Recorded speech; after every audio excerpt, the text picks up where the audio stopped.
আসসালামু আলাইকুম প্রিয় শিক্ষার্থী বন্ধুরা, আজকে আরেকটি ভিডিও নিয়ে তোমাদের সামনে উপস্থিত। এই ভিডিওটা অত্যন্ত গুরুত্বপূর্ণ সকল ক্লাসের জন্য। যেই সব ক্লাসে অ্যাটলিস্ট ভয়েস ন্যারেশন অথবা সেন্টেন্স লিখতে গেলেই, যে কোনো একটা সেন্টেন্স লিখতে গেলেই যে বিষয়গুলো প্রয়োজন সেগুলো আমার সাবজেক্ট, অবজেক্ট এবং পসেসিভ রূপটা প্রয়োজন। আর বিশেষভাবে ন্যারেশন এবং ভয়েস এসেন্সের ক্ষেত্রে অবশ্যই প্রয়োজন এবং যে কোনো সেন্টেন্সের ক্ষেত্রে প্রয়োজন। তো সাবজেক্ট কীভাবে চেনা যায় এবং অবজেক্ট কীভাবে চেনা যায় তা নিয়ে আজকে তোমাদের সাথে শেয়ার করব। তো আমরা কয়েকটি সাবজেক্ট এবং অবজেক্ট লিখে রেখেছি তোমাদের জন্য, সুবিধার জন্য। তো এখানে আমরা একদম সাবজেক্ট, যে এখানে সাবজেক্ট হলো অবজেক্ট, হলো পসেসিভ রূপ। তাহলে আইর অবজেক্ট হলো কি মি, আমরা জানি। আর পসেসিভ রূপটা হলো কি মাই, মাইন। হির অবজেক্ট কি হিম, হিজ। আর শির অবজেক্ট কি হার, হার। দের অবজেক্ট কি দেম, দেয়ার। ইউর অবজেক্ট কি ইউ, ইউ। আর পসেসিভ হলো ইউর। উইর অবজেক্ট কি আস, আর পসেসিভ হলো আওয়ার। ইটের অবজেক্ট কি ইট, আর এটার পসেসিভ হলো ইটস। এটাকে অ্যাপোস্ট্রফি বলা হয় এটাকে। এরপর হলো পিপলের অবজেক্ট কি দেম, দেয়ার। স্টুডেন্টস অবজেক্ট কি দেম, দেয়ার। বয়েজ অবজেক্ট কি দেম, দেয়ার। গার্লস অবজেক্ট দেম, দেয়ার।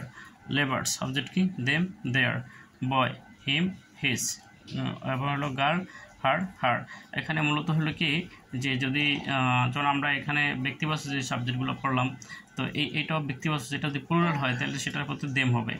যদি প্লুরাল হয় তাহলে দেম হবে। যেমন এখানে আমরা পিপলের পরিবর্তে কী লাগবো, দেম। যদি পিপল একটা প্লুরাল সাবজেক্ট। আবার স্টুডেন্ট, শুধু যদি স্টুডেন্ট হয় তাহলে লিখতে হবে কি, যদি এখানে যদি শুধু স্টুডেন্ট হয় সেক্ষেত্রে তোমাদের লিখতে হবে যে, যেমন স্টুডেন্ট যদি হয় শুধু, স্টুডেন্ট যদি তোমার হয় সাবজেক্ট হয়, যেমন স্টুডেন্ট, স্টুডেন্ট থাকলে সেখানে লিখতে হবে হি, হিম, হিম, হিজ যদি সিঙ্গুলার হয়। আর যদি প্লুরাল হয়, যদি স্টুডেন্ট যদি প্লুরাল হয় তাহলে সেক্ষেত্রে কী লিখতে হবে, স্টুডেন্টস, দে। স্টুডেন্ট লিখতে হবে দে, দেম, দেয়ার, দেম, দেয়ার। যে যদি এখানে যদি প্লুরাল হয় তাহলে এখানে দেম লাগবা, এখানে দেয়ার লাগবা। আর এখানে সিঙ্গুলার হয় তাহলে হিম লাগবা আর হিজ লাগবা। তো আমরা যেটা বুঝলাম যে এখানে বিষয়টা হলো যে সাবজেক্টটা যদি সিঙ্গুলার হয় তাহলে লাগবে, তো আমরা লিখবো হিম। আর যদি প্লুরাল হয় তাহলে লিখতে হবে দেম। তো এখানে আমরা কয়েকটা দেখা দিচ্ছেন পিপুল প্লুরাল, তো এটা অবজেক্ট হলো কি দেম, আর পসেসিভটা হলো কি দেয়ার। আবার স্টুডেন্ট প্লুরাল, সেক্ষেত্রে লেখা দেম, আর পসেসিভ রূপটা হলো দেয়ার। যেমন আবার এখানে বয় সিঙ্গুলার, এখানে আমরা লিখলাম কি হিম, আর পসেসিভ লিখলাম হিজ। এখানে গার্ল সিঙ্গুলার, এখানে হার, এখানে এটা অবজেক্ট হলো হার, হার। আবার এখানে গার্লস প্লুরাল, এই জন্য লেখলো দেম, আবার এটা হলো দেয়ার। আর বয়েজ প্লুরাল, এখানে যার কারণে লেখলো দেম, এটা দেয়ার।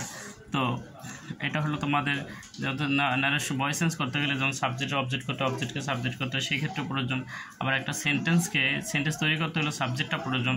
তো আমরা এখন দেখবো যে একটা বাক্য থেকে ভার্ব সেন্টেন্স কীভাবে তৈরি করা হয়, যে কীভাবে সাবজেক্ট বের করা হয়। যদি আমরা যদি সেন্টেন্সের সাবজেক্ট চেনার উপায়, তাই সাবজেক্ট কীভাবে চিনবো আমরা, সেন্টেন্সের ভার্বকে কে যোগে প্রশ্ন করলে যে উত্তর পাওয়া যায় তাই সাবজেক্ট। আমি আবারও বলি, সেন্টেন্সের ভার্বটা থাকবে সেটাকে যদি আমরা প্লুরাল কে যোগে প্রশ্ন করি, এই ভার্বকে যদি আমরা কে যোগে প্রশ্ন করি তাহলে কি যে উত্তর আসবে সেটা হলো কি সাবজেক্ট। তো যেমন আমরা লিখলাম যে our school is the best in Dhaka city, যে আমাদের স্কুলটা হলো ঢাকা শহরের মধ্যে সবচেয়ে উত্তম। এখন আমরা এখানে এই সেন্টেন্সে আমরা দেখবো যে ভার্ব কোনটা। আমরা জানি ভার্ব কাকে বলে, যে ওর দ্বারা আসা যাওয়া, খাওয়া দাওয়া, কোনো কিছু করা বোঝে তাকে ভার্ব বলা হয়। যেমন এখানে কোনটা ভার্ব দ্বারা, ইজ হলো ভার্ব এখানে। তাই ইজকে যদি আমরা কে যোগে প্রশ্ন করি তাহলে কি আসে, কে হয় সবচেয়ে উত্তম, আসে কি স্কুল। স্কুল হলো এখানে কি সাবজেক্ট। আর এই যে আওয়ার দেখা যায়, আওয়ার এখানে প্রথম বর্ষে, তারপরে সাবজেক্ট হয় না। যে আমাদের অনেকের ধারণা থাকে প্রথম বর্ষে সেটা মানে সাবজেক্টের, না, সেটা সাবজেক্ট নাও হইতে পারে, আবার হইতেও পারে। তো আমাদের চেনার সবচেয়ে উত্তম মাধ্যম হলো ভার্বকে আমরা কে যোগে প্রশ্ন করব। তো কে যোগে প্রশ্ন করলে সাবজেক্টটা আমরা খুঁজে পাবো। তো এখানে যেমন স্কুলটা হলো কি, কে সবচেয়ে উত্তম হয়, স্কুল হলো এখানে সাবজেক্ট। তাহলে আমরা এখানে লিখে রাখছি যে কীভাবে আমরা সাবজেক্টটা হলো, যে এখানে দেখা যাচ্ছে প্রথম বর্ষে আওয়ার, প্রথম হলেই ওই শব্দ সাবজেক্ট নাও হতে পারে। তো এখানে এখানে কে হয় সবচেয়ে উত্তম, সাবজেক্টই হয় কি সাবজেক্ট, এখানে আওয়ার উত্তম নয়, এখানে সাবজেক্ট হলো কি স্কুল, যে উত্তম কিন্তু আওয়ার না। আওয়ার এখানে আমরা দেখাইছি আওয়ার কোন জায়গায় আছে, আওয়ার এই যে উই আস আওয়ার, আওয়ার আছে পসেসিভ রূপে, এই যে উই আস আওয়ার আছে পসেসিভ রূপে। তো এখানে পসেসিভ রূপটা প্রথম বসছে, তো এটা কিন্তু সাবজেক্ট না, সাবজেক্ট হলো স্কুল। তো আমরা যে যদি কে যোগে প্রশ্ন করি তাহলে কি আমরা আরেকটা উদাহরণ দেখাই, যে প্রথমটা হলো আবার সাবজেক্ট হয়, যেমন হি গোস টু স্কুল, এখানে ভার্ব কোনটা, এটা হলো ভার্ব, এই যে গোস হলো ভার্ব, আর কে যায় প্রশ্ন করলে উত্তর আসে কি হি হলো এখানে সাবজেক্ট।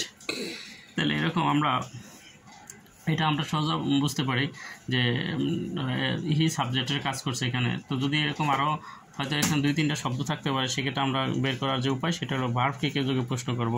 তাহলে এনে গোর জায়গায় কাম থাকতে পারে বা ইট থাকতে পারে, ঠিক আছে। যেমন এটা আমি আরেকটা যদি উদাহরণ দিই, যেমন রানা সিংস এ সং। এখন আমরা যদি এখানে ভার্ব কোনটা, এই সিংস হলো কি ভার্ব, তাহলে এখানে সিংস কে গান গায়, কে গান গায়, কে যোগে প্রশ্ন করতে হবে, ভার্বকে কে যোগে প্রশ্ন করে উত্তর আসবে। তাই কে গান গায়, উত্তরে কি আসে রানা, তাহলে রানা হলো কি সাবজেক্ট। তো আশা করি তোমরা বুঝতে পারছো সেন্টেন্স থেকে সাবজেক্ট আইডেন্টিফাই কীভাবে করা হয়। আর সেন্টেন্সের সাবজেক্ট অনুযায়ী বুঝতে হবে যে ভার্বটা বসবে। সাবজেক্ট যদি সিঙ্গুলার ভার্বও সিঙ্গুলার হয়, সাবজেক্ট যদি প্লুরাল ভার্বও প্লুরাল হয়, তো সাবজেক্টটা বের করা গুরুত্বপূর্ণ একটা বিষয়। তো সাবজেক্টে আমরা যদি বের করতে না পারি তাহলে কি সেন্টেন্সের ভার্বটা বসবে না, ভার্বটা না বসলে সঠিক না হলে সেন্টেন্সটাও কি সঠিক হবে না। তো এই ছিল সেন্টেন্সের থেকে সাবজেক্ট বের করার একটা প্রক্রিয়া। তো এই প্রক্রিয়াটা সবচেয়ে উত্তম মাধ্যম যে কীভাবে চেনা যায়, সেটা হলো কি ভার্বকে কে যোগে প্রশ্ন করবো। সেন্টেন্স আগে তোমরা সাবজেক্ট আইডেন্টিফাই না করতে বলে সবার আগে ভার্বকে আইডেন্টিফাই করবো, ভার্ব আইডেন্টিফাই করে সেক্ষেত্রে কে দ্বারা প্রশ্ন করবা, তাহলেই উত্তরটা এসে যাবে, তখন সাবজেক্টটা বের যাবে। তাহলে আমরা আবার একটা দেবো কি অবজেক্ট কী উপায় আমরা চিনতে পারি, বের করতে পারি, সে বিষয়ে তোমাদের সাথে আলাপ করব। তো সেন্টেন্সের ভার্বকে কি বা কাকে যোগে প্রশ্ন করলে যে উত্তর পাওয়া যায় তাই হলো অবজেক্ট। সেন্টেন্সের কি বা কাকে যোগে, কি বা কাকে যদি আমরা দিই, যে এখানে একটা আছে, এই যে একটা যে কি বা কাকে যদি আমরা প্রশ্ন করি তাহলে কি প্রশ্ন করলে যে উত্তর পাওয়া যায় তাই হলো কি অবজেক্ট। যেমন আমরা এখানে I saw him going to school, আমি তাকে দেখলাম স্কুলে যাইতে, যে সে স্কুলে যায়, আমি দেখলাম তাকে স্কুলে যাইতে। তাহলে এখানে ভার্ব কোনটা, এনে হলো স হলো ভার্ব। তো আমরা কি বা কাকে যোগে দেখলাম, যে কি দেখলো কাকে দেখলো, আমরা কাকে যদি তো কাকে আর কি দিয়ে প্রশ্ন করব, ভার্ব হলো এটা, তা কাকে দেখলো, তাকে দেখলো অবজেক্ট, কি দেখলো তাকে স্কুল দেখলো, তাহলে কি একটা অবজেক্ট একটা সেন্টেন্সে একাধিক কি থাকতে পারে, ভার্ব থাকতে পারে, এই অবজেক্ট থাকতে পারে। যেমন এনে আবার he gave me a pen, এখানে ভার্ব হলো কোনটা, এই গ্যাপ হলো কি ভার্ব, তাহলে ভার্ব হলো এখানে এটা অর্থ কি, সে আমাকে একটা কলম দিল। এটা যদি আমরা এটাই গ্যাপকে যদি কি বা কাকে যদি প্রশ্ন করি, কি দিল, কলম দিল, তো কলম একটা কি অবজেক্ট, আবার কাকে দিল, আমাকে দিল, তো সেই ক্ষেত্রে এই মি হলো কি অবজেক্ট। তাহলে আমরা দেখলাম যে কি বা কাকে যদি প্রশ্ন করলে অবজেক্টটা বের হয়ে যায় অটোমেটিকভাবে, আশা করি তোমরাও বের করতে পারবা। আমি আরেকটা সেন্টেন্স লিখে দিচ্ছি, যেমন এখানে আমি লিখে দেখাই তোমাদের আলাদা একটা পেজে, যেমন he teaches teaches us English. এখানে এটা হলো কি ভার্ব, আমরা জানি ভার্ব হলো যে ওয়ার্ড দ্বারা আসা যাওয়া খাওয়া দাওয়া কোনো কিছু করা বোঝায় তাকে ভার্ব বলা হয়। তাহলে টিচেস এটা একটা কাজ বোঝাইছে, তো সেক্ষেত্রে এটা একটা ভার্ব। তাই ভার্বকে আমরা কী যোগে প্রশ্ন করি, কি বা কাকে যোগে, যেমন আমরা যদি কি দিল, কি শিক্ষা দেয়, তা উত্তরে কি আসে, উত্তরে আসে যে ইংরেজি হলে কি অবজেক্ট। আবার যদি কাকে যোগে প্রশ্ন করি, কাকে যোগে প্রশ্ন করলে কি হয়, কাকে যোগে প্রশ্ন করলে হয় কাকে দিল আজ আমাদেরকে। তাহলে দেখা যাচ্ছে এখানে একটা অবজেক্ট দুইটা পাশাপাশি দুটো অবজেক্ট বসছে, হি টিচেস আস ইংলিশ। তাহলে আমরা যা দেখলাম যে কি বা কাকে যোগে প্রশ্ন করলে কীভাবে উত্তরটা সরাসরি বের হয়ে যায়।